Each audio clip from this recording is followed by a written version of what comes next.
नमस्कार प्यारे छात्रों, आप Rajkumar Patel sir YouTube channel पर हम पढ़ रहे हैं अर्धवार्षिक परीक्षा हेतु महत्वपूर्ण पेपर हल। आज हम इस वीडियो के माध्यम से कक्षा 7वीं की सामाजिक विज्ञान का पेपर जो था अर्धवार्षिक मूल्यांकन अर्धवार्षिक पेपर था 2023-24 का, इसका हल पूरा संपूर्ण हल इस वीडियो के माध्यम से आपको बताएंगे।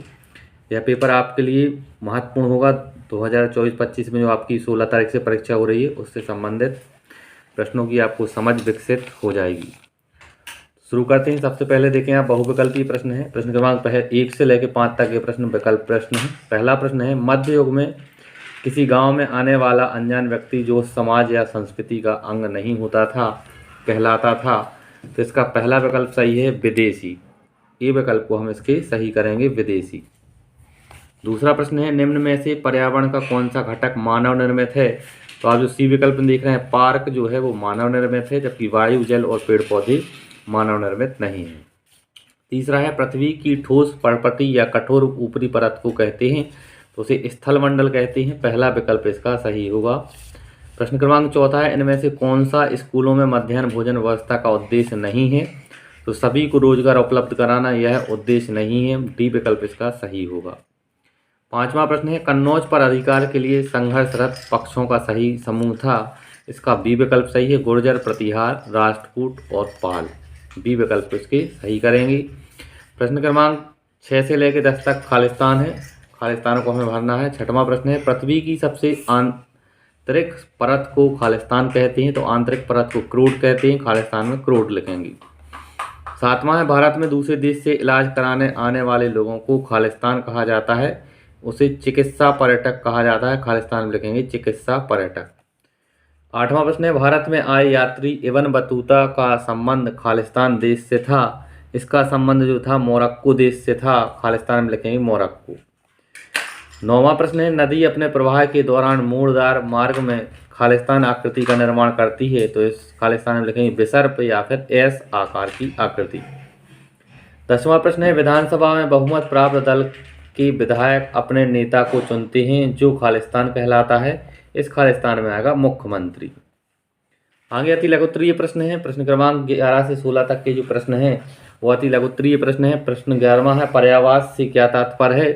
इसका उत्तर है, किसी क्षेत्र का पर्यावरण और वहां रहने वाले लोगों की सामाजिक तथा आर्थिक जीवन शैली पर्यावास कहलाती है। 12वां प्रश्न है, संविधान किसे कहते हैं। इसका उत्तर है, ऐसा विधान जिसमें नियम तथा कानून होते हैं तथा जो किसी देश के शासन को सुचारू रूप से चलाने में महत्वपूर्ण होता है। 13वां प्रश्न है, प्रदूषित जल से होने वाली कोई दो बीमारियों के नाम लिखिए। इसका उत्तर है हैजा और टाइफाइड। हैजा और टाइफाइड जो है प्रदूषित जल से होते हैं। 14वां प्रश्न है, इकतार या मुक्ति का प्रमुख कार्य क्या होता था। इसका उत्तर है, सल्तनत काल में भू राजस्व को इकट्ठा करना तथा अपनी सेना को बनाए रखना इकतार या मुक्ति का प्रमुख कार्य था।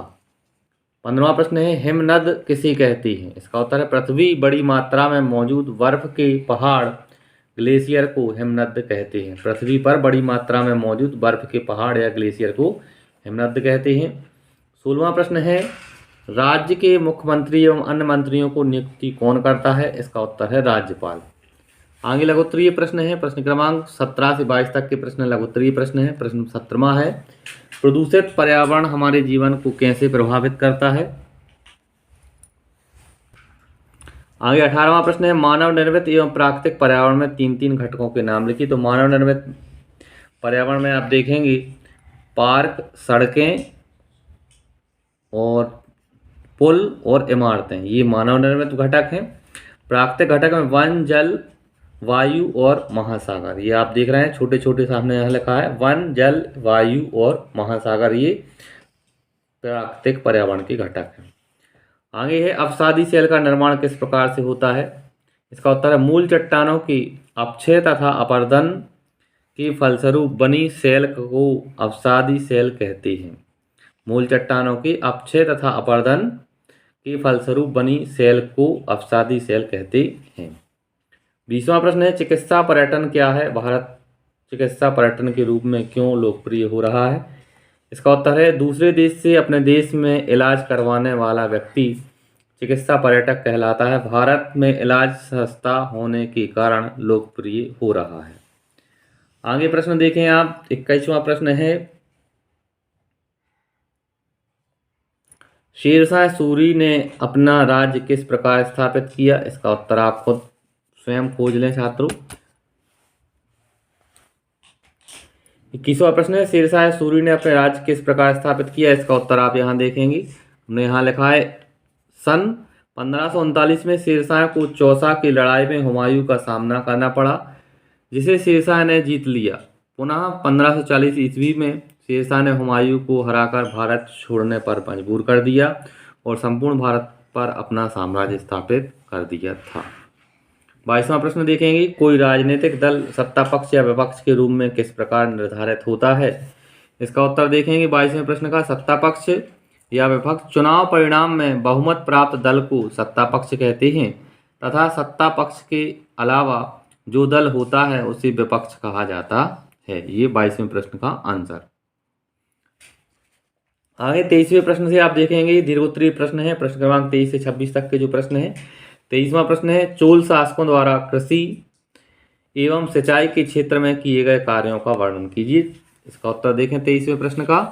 चोल शासकों द्वारा कृषि तथा सिंचाई में किए गए कार्य निम्नलिखित हैं।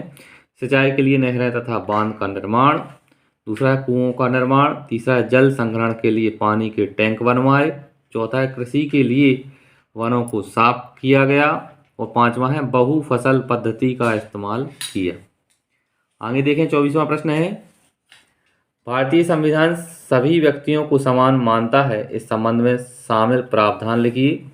इसका उत्तर है, भारतीय संविधान में समानता का अधिकार संविधान के भाग 3 के अनुच्छेद 14 से 18 तक समानता के मौलिक अधिकार का प्रावधान है, जिसमें यहाँ कहा गया है कि अनुच्छेद 14 के तहत देश में रहने वाली राष्ट्रपति तथा घर पर काम करने वाली बाई सभी के लिए एक जैसा कानून होगा।